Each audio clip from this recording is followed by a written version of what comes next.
형제와 여러분 안녕하세요. 오늘은 1월 24일 화요일 민족을 가슴에 품고 기도합니까? 라는 제목으로 로마서 9장 1절부터 13절까지를 묵상하겠습니다. 1절과 2절 내가 그리스도 안에서 참말을 하고 거짓말을 아니하노라.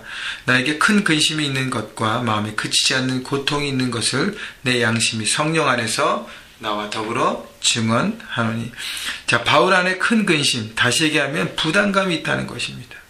안타까움과 간절함과 소망, 생각할 때마다 나를 짓누르는 생각, 바로 영적인 부담감인데 바로 이것이 진실이라고 로마에 있는 유대 성도들에게 얘기하는 것이에요.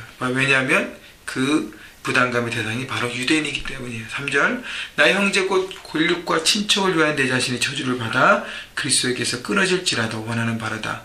자, 왜 이것이 참말이고 거짓말이 아니라고 내 양심이 성령 안에서 증거한다고 얘기하냐면 뭐냐면 당시에 그 헬라파 유대인들, 이 헬라 지역에 퍼져 있는 유대인들, 특히 이제 로마에 있는 유대인들도 마찬가지죠. 바울이 그 이방 지역에 전하면서 복음을 전하고 다니면서 복음을 전하고 그들을 회심시키고 이방의 교회들을 세우기 시작하고 그래서 소아시아와 마게도니아와 많은 교회들을 세우기 시작했잖아요. 그죠? 그러면서 이방인들에게 너희들 율법이 필요 없다. 구원받는 데 위해서는 믿음으로만 구원받는다고 이방인 편에서만 복음을 전하는 것처럼 유대인들에게 오해됐습니다. 아, 저 바울이 이방의 선지자로, 이방의 사도로 이방인들만 품고 저렇게 섬기고 있구나. 유대인들에게 계속적으로 이렇게 힘든 부분들을 이렇게 강조하고 하고 있구나. 이방인 편에 있구나라는 어떤 그런 편견을 갖게 했습니다. 그렇기 때문에 바울은 유대인이지만 약간 이렇게 유대인이 아닌 이방인 편에서의 사역한다는 편견 때문에 바울이 정말 자신 안에 있는 유대인에 대한 사랑, 생각과 간절함을 그들이 혹시 곡해할 수 있기 때문에 진실이라고 얘기하는 것입니다. 나 형제, 3절에 곧 골육의 친척을 위한 내 자신이 저주를 받아 그리스도에게 끊어질지라도 원하는 바로다. 내가 하나님 앞에 하나님의 자녀가 아닌 이렇게 내쳐질지라도 내 민족만큼은 구원받기를 원한다는 민족에 대한 사랑, 민족에 대한 기도, 민족에 대한 중보, 조국의 구원을 바라보고 복음화를 위해서 기도하고 바라보는 바울의 마음이 바로 여기서 보이는 것입니다. 4절 그들은 이스라엘 사람이라 그들에게는 양자됨과 영광과 언약들과 율법을 세우신 것과 예배와 약속들이 있고, 자, 이스라엘 사람들은 하나님의 부르심을 받아서 선민이 되어서 율법을 먼저 받았고요. 그들에게 언약이 주어졌고 그들이 예배가 세워졌고 하나님의 자녀가 되는 특권들을 누리게 했다는 것이죠. 5절 조상들도 그들의 것이요 육신으로 하면 그리스도가 그들에게서 나셨으니 그는 만물 위에 계셔서 세세에 찬양받으실 하나님이시니라. 아멘. 자, 하나님께서 특별히 택하신 그 이스라엘 민족이 너무너무 축복된 그런 많은 것들을 경험했다는 것이죠.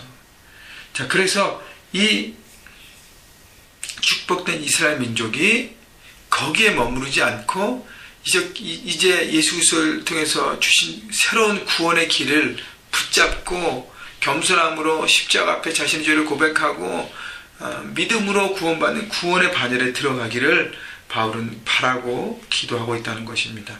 여러분, 근데 중요한 것은요, 하나님께서 이스라엘에게 주신 특권 선택받게 한 건 동일하게 우리도 영적인 이스라엘입니다. 우리 모두 하나님의 선택된 백성이에요.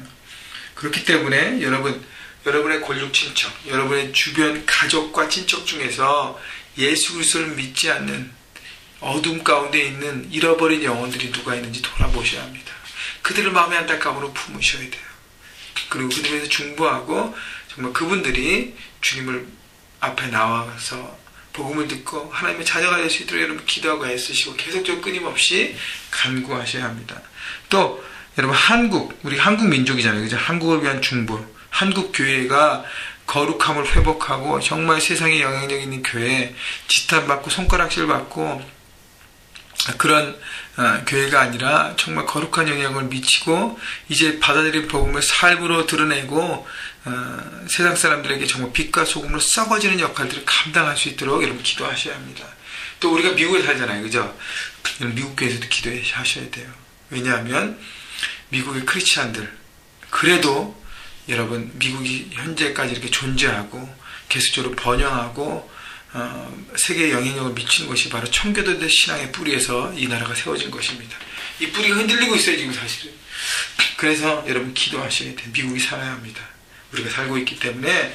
그래서 조국 교회를 위해서, 미국 교회를 위해서 여러분 계속적으로 기도하시고, 여러분 우리가 매주마다 찬양하고 홈페이지에 틀어있는 민족의 가슴마다 그리스도에 심는다는 것, 민족, 바로 조국을 얘기하는 거고요.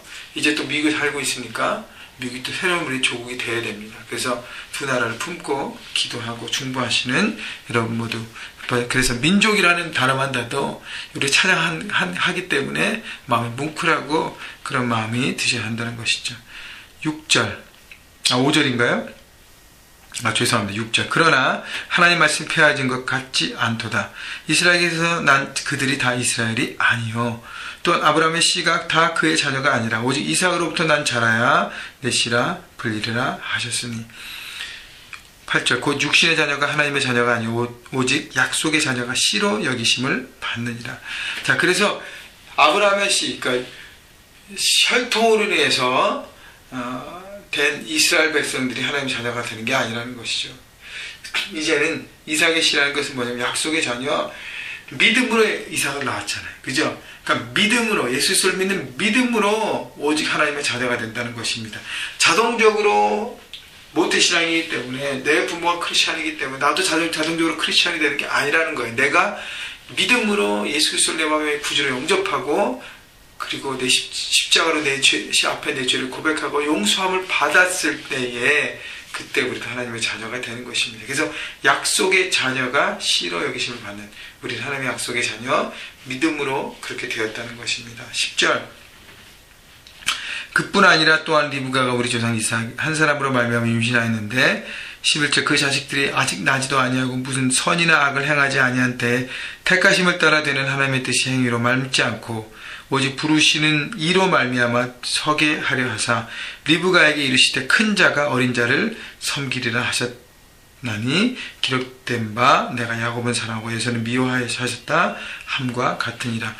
자, 태어나지 않은 리브가의 두 아들을 보고 큰 자가 작은 자를 섬기리라는 것, 그 모든 것들은 결국은 하나님께서 그들의 행위나 뭐 이런 걸로 결정한 게 아니라 이미 부르셨다, 일방적으로 부르셨다는 것이죠. 다시 얘기하면 하나님의 구원의 방법과 구원의 모든 계획은 하나님의 주권 아래 있다는 것입니다. 인간적으로 뭐 어떻게 하고 율법을 지키고 행위로서 뭐 선한 일로서 자동적으로 태어났기 때문에 그게 아니라는 것이죠.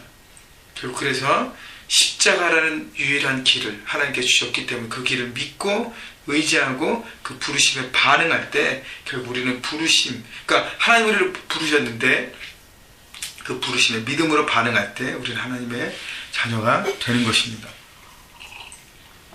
그래서 예수 그리스도를 내 삶의 주인으로 모시는 삶, 바로 구원받는 삶인 것이죠. 여러분, 그래서 그 부르심, 십자가를 통해서 우리를 부르시는 그 부르심, 주님의 부르심에 믿음으로 반응하고 하나님의 자녀가 되는 큰 특권을 여러분 함께 누려가시기를 주님의 이름으로 축원합니다.